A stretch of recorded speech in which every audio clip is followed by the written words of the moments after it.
Hello everyone, I am doctor Sarika Jaiswal, practicing gynaecologist in Indore. आज हम बात करेंगे ओवेरियन सिस्ट के मैनेजमेंट के बारे में।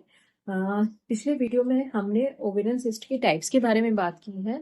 अ, आज हम उसकी मैनेजमेंट के बारे में बात करेंगे।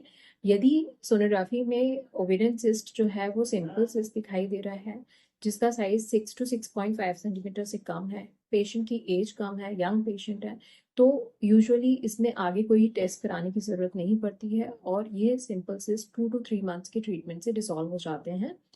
यदि सोनोग्राफी में सिंपल सिस्ट की जगह कोई कॉम्प्लेक्स सिस्ट दिखाई दे रहा है, या डर्मोइड सिस्ट की पिक्चर दिखाई दे रही है, या एंडोमेट्रियोटिक सिस्ट की पिक्चर दिखाई दे रही है, तो हमें इसका फर्दर वर्कअप कराना ज़रूरी होता है, जिसमें कि हम यदि सिस्ट का साइज ज़्यादा है तो हम CT MRI भी प्लान कर सकते हैं और ट्यूमर मार्कर्स कराए जाते हैं, जिनमें CA-125, CA आदि ट्यूमर मार्कर्स कराए जाते हैं।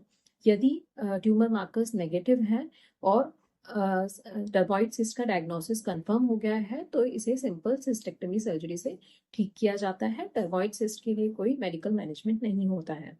यदि सोनोग्राफी में एंडोमेट्रियोटिक सिस्ट या चॉकलेट सिस्ट की है, तो और सिस्ट की साइज 3.5 सेंटीमीटर से कम है, तो एंडोमेट्रियोसिस के लिए जो ट्रीटमेंट दिया जाता है, मेडिकल मैनेजमेंट दिया जाता है, उससे सिस्ट का साइज कम हो जाता है।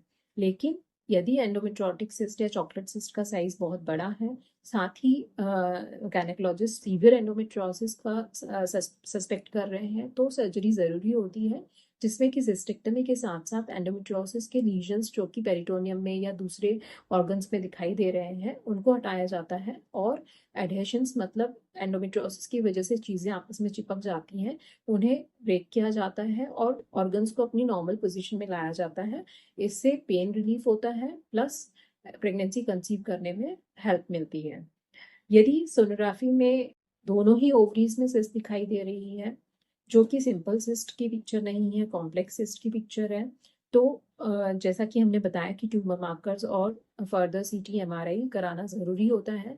और यदि इसमें ट्यूमर मार्कर्स बढ़े हुए आते हैं और CT MRI में कैंसर का सस्पिशन होता है, तो फिर प्रॉपर स्टेजिंग सर्जरी की जाती है, जो कि गायनेक ऑन्कोसर्जन या ऑन्कोसर्जन द्वारा ही की जानी चाहिए, और स्टेज के हिसाब से उसका फर्दर पेशेंट का फर्दर ट्रीटमेंट प्लान किया जाता है। Thank you.